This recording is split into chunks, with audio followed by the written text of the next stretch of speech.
Com certeza. E vamos a mais uma entrevista. E o nosso convidado agora aqui do Jornal da Rede Alesp é o presidente da Fundação Casa, secretário de Justiça e Cidadania do Estado, Fernando José da Costa. Bom dia, secretário. Muito prazer em recebê-lo. E nós vamos falar sobre a retomada das visitas presenciais na instituição. Secretário, depois de tanto tempo suspenso esse benefício dos adolescentes por causa da pandemia, não é? Como é que deve ser essa retomada? Bom dia, Jeremias. Bom dia, Lilian. Bom dia aos nossos ouvintes da TV Alesp, do jornal Rádio Alesp.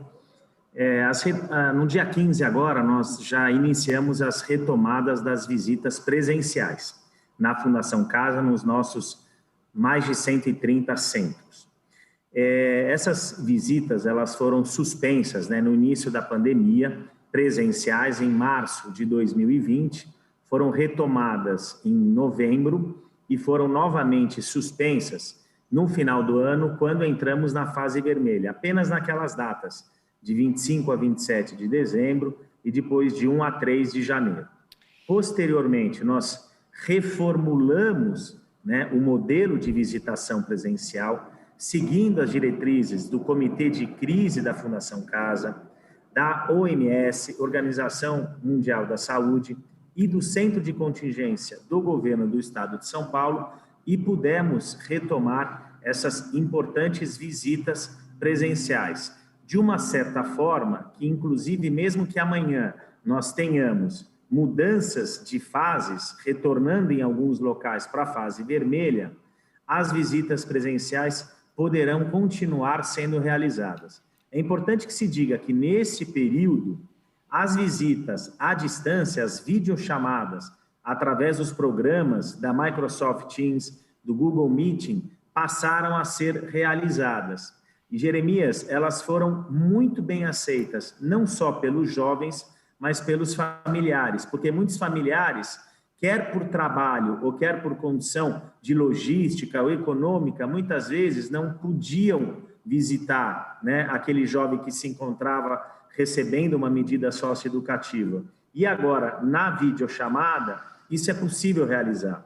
Outro ponto importante, na videochamada, esses jovens, eles não têm contato apenas com um ou com dois familiares, ele tem contatos com todos os familiares, com os vizinhos, os amigos que vão lá participar daquela videochamada, olham o seu local de residência, o seu quarto, a sua sala, o seu cachorro. Então, essas videochamadas, elas foram muito bem aceitas no início da pandemia e elas continuam. Então, a partir de agora, nós teremos as visitas familiares presenciais, respeitando as diretrizes de combate à Covid-19, não trazendo aí nenhum risco, nem aos familiares, nem aos jovens e nem aos servidores, mas também continuaremos com as videochamadas.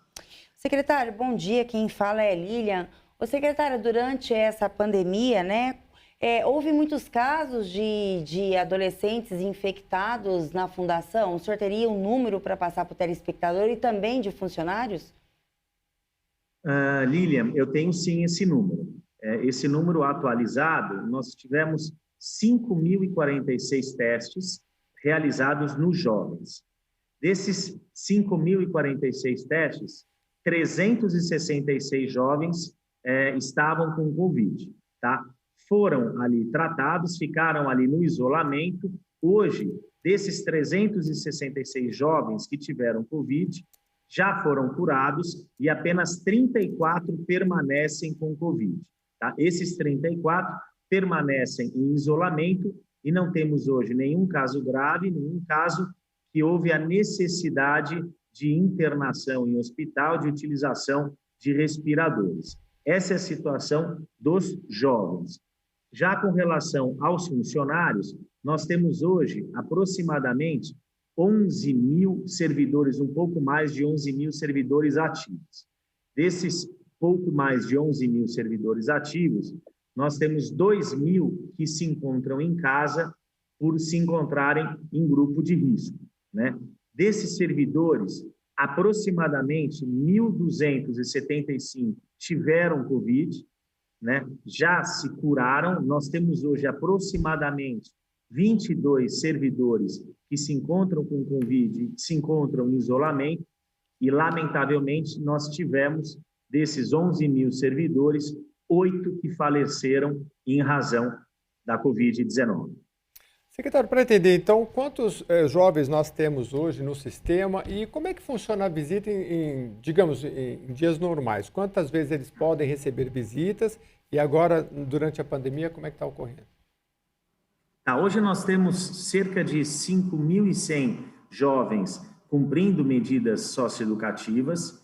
Desse número, aproximadamente 14 são medidas de semiliberdade, que eram aquelas que eles dormiam, né, em um estabelecimento, em um centro. Mas, por decisão judicial, esses de semiliberdade, eles hoje se encontram em casa.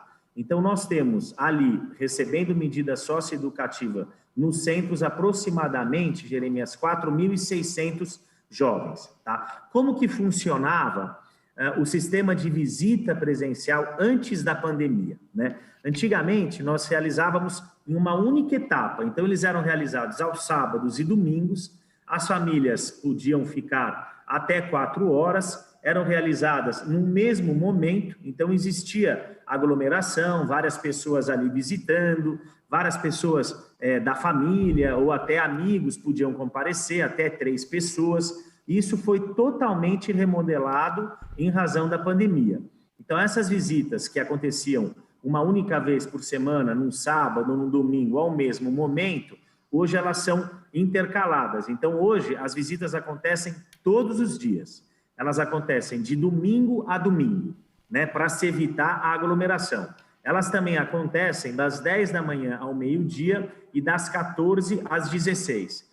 Hoje, ela acontece apenas um ente da família pode fazer a visita, tá? Essa visita, ela tem duração de 1 hora e em uma mesma hora o centro tem uma limitação de até 15 famílias, ou seja, até 15 pessoas podem realizar aquela visitação em local aberto, né? Essa visitação acontece com um distanciamento de 2 metros do jovem e do seu parente, do seu familiar. Ambos utilizam o tempo inteiro máscaras, a realização da lavagem, né, das mãos ali antes da visitação, após a visitação, utilização de álcool gel, aferição da temperatura, se o familiar estiver com 37,2 graus ou mais, ele não poderá realizar a visita. A equipe de referência faz uma entrevista ali com o familiar para verificar se ele teve contato nos últimos 14 dias com alguém que teve Covid ou suspeita de Covid. Se isso acontece, essa visitação é suspensa até que se passem esses 14 dias. Então, são todas essas medidas que são tomadas para se evitar ali uma contaminação do familiar, uma contaminação do jovem, uma contaminação do servidor. Esse modelo está também sendo realizado nas penitenciárias do estado de São Paulo. Então, é um modelo que foi criado tanto para as visitas na Fundação Casa com os jovens, como para os adultos nos presídios. Nós não tivemos na Fundação Casa nenhum caso de surto de Covid, né? De vários jovens ou servidores que foram ali contaminados. Já nos presídios isso aconteceu. E aquela unidade houve a suspensão da visitação. Então, é um modelo que também poderá acontecer na Fundação Casa se um número, né, elevado de jovens for contaminado ali naquele centro. Aí, evidentemente, até por diretriz do Comitê de Gerenciamento de Crise, as visitas ali deverão ser momentaneamente suspensas, continuando, como eu já disse, as visitas à distância, né, as videochamadas. Mas hoje, graças a Deus, nós não temos nenhum caso aí de suspensão de visitação nos centros. Secretário, o estado de São Paulo está iniciando a campanha de vacinação. Dentro das fundações Casa e das penitenciárias, já tem uma previsão de vacinação e também dos funcionários ou ainda não? Ainda não tenho essa informação, ainda não está no programa com relação à Fundação Casa. Com relação à penitenciária, essa informação precisa ser tirada com o secretário, doutor Nivaldo, Coronel Nivaldo. Secretário, também queria saber sobre os casos de Covid-19 que têm aumentado, né? As medidas sanitárias, se corre o risco de suspender as visitas novamente, aí se entrar numa fase mais restritiva. Jeremias, nós estamos atentos, né? Porque as medidas socioeducativas, como o próprio nome já diz, né? Trata-se de uma obrigação do Estado de reeducar, de socializar aquele jovem que ali cumpre essa medida, né? Não é uma medida punitiva, é uma medida socioeducativa. E dentro das medidas socioeducativas, a participação familiar, a presença física da família, ela acaba sendo muito importante. Agora, como você bem disse, nós temos aí uma grave pandemia que precisa ser combatida, claro que com a aplicação da vacina, mas também com essas medidas, né, de comportamento. Então, nós estamos bem atentos a isso e se eventualmente, né, houver qualquer indicação de que essas visitas, elas em algum momento interferem no combate ou elas aumentam os casos de contaminação, aí, claro, como já fizemos no passado, né, essas visitas presenciais serão suspensas. Nós estamos bem atentos a isso e, se necessário, as regras serão imediatamente modificadas. Como diz o governador, nós não temos compromisso com o erro. Então, evidentemente, se precisar mudar as diretrizes, elas serão mudadas, Jeremias. Doutor, eu queria saber também em relação a essa visita... Visita íntima. Não é a visita íntima, mas até a eu ia falar teleconferência, né? Por meio de câmeras. Como é que tem sido feito? Porque elas são gravadas, os benefícios o senhor já colocou, me parece que são muito bons mesmo, porque acho que faz parte da ressociabilização desses jovens, né? Porque ninguém pode ficar totalmente isolado, porque psicologicamente, de fato, acaba sendo muito prejudicial. Eu queria que o senhor falasse um pouquinho mais, se existe uma liberdade deles poderem se falar com seus familiares, se é gravado ou não, e se isso vai continuar depois da pandemia. Olha, você e a Lilian, Jeremias, acabaram perguntando, e eu acho pergunta importante e pertinente, mas eu vou falar sobre os 3 temas, tá? Tanto sobre a visita íntima, sobre a videochamada, como a teleaudiência. Ótimo. Tá? São os temas importantes aí. Sobre a visita íntima, há uma permissão da visita íntima a partir dos 16 anos, né? E ela acontece desde que comprovada, né, um casamento, uma união estável ali entre as pessoas, entre o jovem e o visitante, tá? Mas eu não tenho registro na Fundação Casa de realização dessa visitação íntima, tá? Uhum. Claro que na pandemia e agora no reinício, essa visitação ela está suspensa, porque, como eu já disse aqui para os ouvintes, existe um distanciamento de 2 metros entre o visitante, o familiar, e o jovem, tá? Eu também esqueci de falar, mas é importante falar que também nós voltamos com o programa UPAR, né? O programa de assistência religiosa, tá? Que também acontece com uma única pessoa entrando, né? Realizando aquele trabalho religioso, que nós entendemos muito importante também como medida de ressocialização. Voltando agora à videochamada, existe toda uma programação, né, dos jovens e, claro, também dos pedidos, né, dos jovens para que ela aconteça. Elas acontecem durante todo o período diurno, né, inclusive muitas vezes entrando no período noturno. Ali tem que haver um consenso, né, entre a disponibilidade do centro e a disponibilidade da família.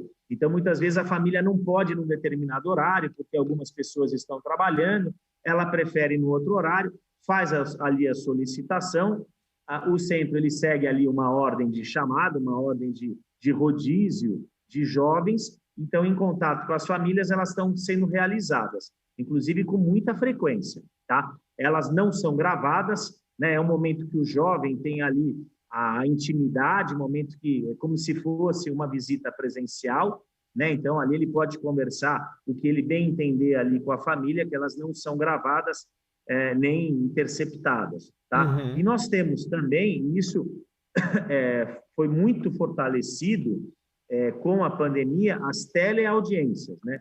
Porque anteriormente os jovens, e aqui eu vou falar dos adultos, os presos, eles eram transportados para a realização daquelas audiências com os juízes, né? Claro que o transporte, ele não é um transporte com todo o conforto, né? São pessoas que se encontram reclusas, impedidas da liberdade, né? Então, existe ali também uma proteção, uma escolta, para que também não haja nenhum risco de fuga desses jovens e dos adultos, né? Isso onerava o Estado, né?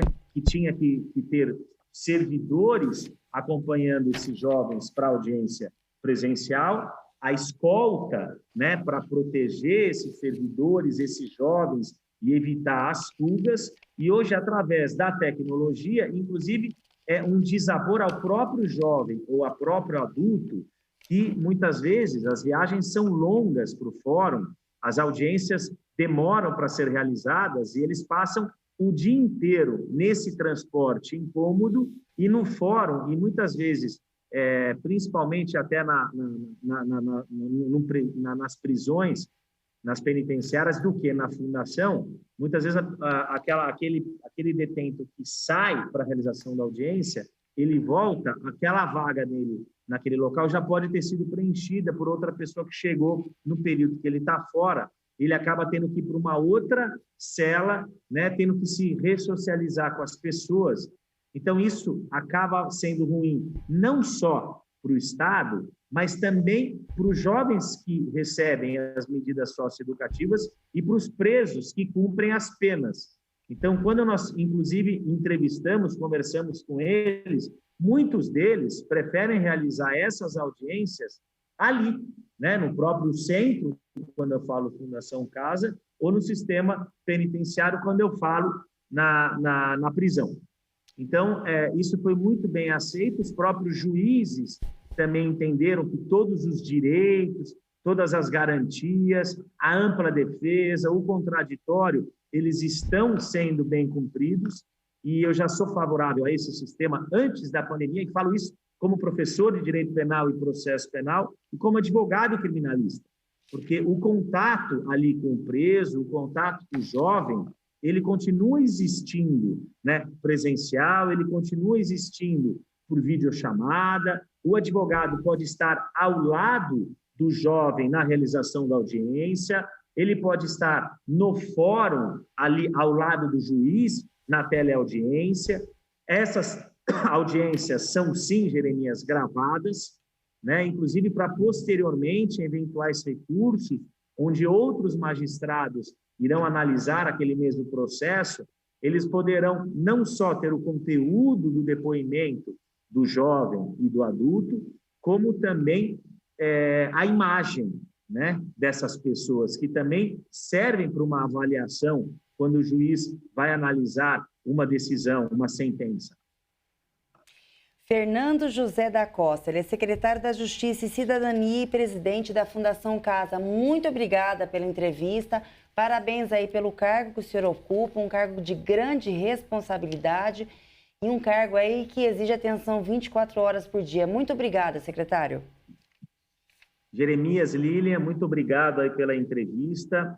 Gostaria de encerrar aqui com uma mensagem à população, né? Nós iniciamos, graças a Deus, e há um trabalho intenso de autoridades, principalmente aqui, eu faço às vezes das autoridades lideradas, né, do Estado de São Paulo, lideradas pelo nosso governador João Dória, e digo a todos os nossos ouvintes e aqueles que ainda nos ouvirão, de que nós precisamos ainda continuar respeitando as medidas determinadas pela OMS e pelo Centro de Contingência.